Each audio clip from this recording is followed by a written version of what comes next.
حضرت بہاؤاللہ نقشبند بخاری رحمت اللہ علیہ فرماتے ہیں میں حج کرنے گیا تو وہاں میں نے ایک آدمی کو کروڑوں کا کاروبار کرتے دیکھا تو میرے دل میں خیال ہے یہاں بھی اللہ اللہ کرنی چاہیے تھی، دنیا داری کر رہا ہے.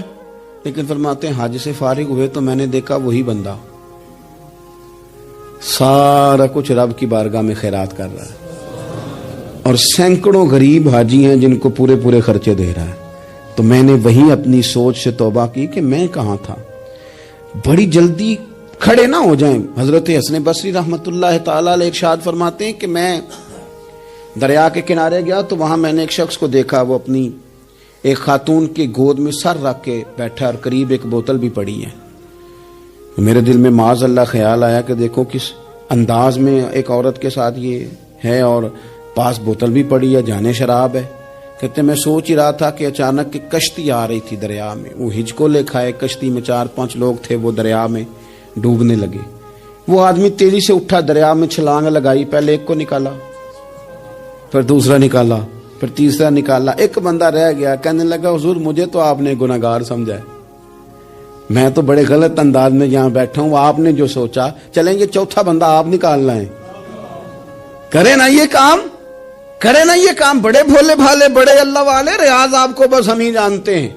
اتنی جلدی فتویٰ. حضرت حسن بصری فرماتے ہیں میں پشیمان ہوا.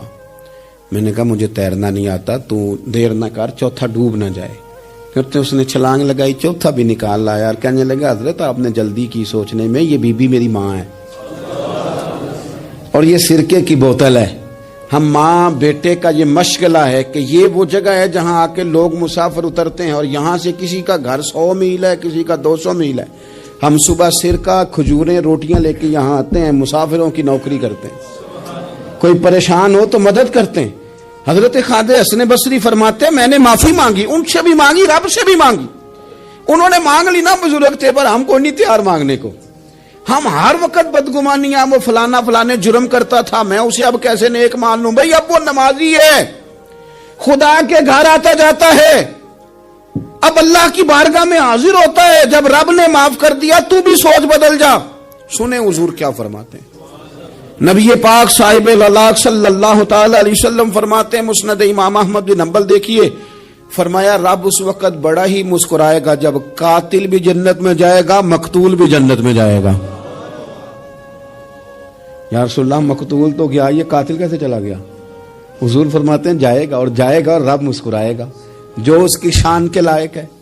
یا رسول اللہ کس طرح؟ تو نبی پاک صلی اللہ علیہ وسلم فرمانے لگے اس نے ایک مومن کو قتل کیا تھا، وہ شہید ہو کے جنت میں چلا گیا. اب اللہ نے بعد میں اسے توبہ کی توفیق دے دی. پہلے اس نے کلمہ پڑھا، پھر یہ میدان میں اترا، کافروں سے لڑا، یہ شہید ہوا، رب نے اسے بھی جنت دے دی. قاتل بھی جنت میں، مقتول بھی جنت میں. اور بات اتنی انوکھی ہے کہ رب دیکھ کے مسکرا رہا ہے جو اس کی شان کے لائق ہے. ہم جلدی میں ہیں، ہم انتظار نہیں کر رہے کہ شاید توبہ کر جائے، ہم انتظار نہیں کر رہے. لیکن میرے عزیز اتنی جلدی نہ کریں. سوچوں کا صاف ہونا، ذہنوں کا پاک ہونا اور لوگوں کے بارے میں گمان کا اچھا ہونا. آپ کسی نفسیات کے ڈاکٹر کے پاس چلے جائیں، اسے کہیں ٹینشن بڑی ہے. میں ان کے مضامین پڑھتا رہتا ہوں، وہ سب سے پہلا سبق آپ کو یہ پڑھائیں گے کہ اچھا سوچا کریں. اچھا سوچنے سے بندہ تندرست رہتا ہے. کس سے بندہ تندرست رہتا ہے؟ ہیں جی واقعی. یعنی اس والے پڑوسی کے بارے میں بھی اچھا سوچنا ہے، گھر میں اس والے کے بارے میں بھی، چھوٹے بھائی کے بارے میں بھی اچھا سوچنا ہے، اور بڑے کے بارے میں بھی اچھا ہی سوچنا ہے. یعنی اپنی برادری قبیلے کے بارے میں بھی اچھا سوچیں، جو قبیلے کا نہیں اس کے بارے میں بھی چلیں تھوڑا سا اچھا سوچ لیں. اپنے بارے میں تو اچھا سوچا ہے بڑا. میں کہتا ہوں کہ ہم اپنی غلطیوں سمیت اپنے آپ سے بڑا پیار کرتے ہیں، اور دوسرے کی ایک غلطی نظر آ جائے تو ہمیں گھن آنے لگ جاتی ہے. آپ جلدی نہ کریں. مالک نے موقع دیا ہے بندوں کو، نہ وہ کسی کا رزق چھین رہا ہے، نہ سانسیں چھین رہا ہے، وہ اپنی زمین پہ چلنے بھی دے رہا ہے، رہنے بھی دے رہا ہے. تو جب اس نے موقع دیا ہے آپ بھی تھوڑا موقع دیں. اللہ بڑا کریم ہے، دروازے کھولے گا، اس کے بندے اس کی بارگاہ تک پہنچیں گے. بدگمانیاں اور پھر بدگمانیوں کا عروج اور اس لیول تک جا کے بات کر دینے کا جہاں سے خوف آئے کہ یار یہ بات نہیں کرنی چاہیے. رسول کائنات سرور دو عالم صلی اللہ تعالی علیہ وسلم فرماتے ہیں کہ اللہ مسکراتا ہے. دیکھو ہمارے ہاں نا ایک اور بھی مسئلہ بن گیا ہے.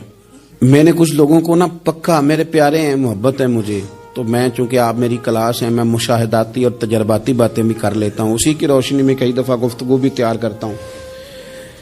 کچھ لوگوں نے نا پکا ذہن بنا لیا یہ کہنے کا کہ ہاتھ بڑا تنگ ہے. پکا آپ جس وقت پوچھ لیں ان کا ہاتھ اور بڑا ہی زیادہ تنگ ہے.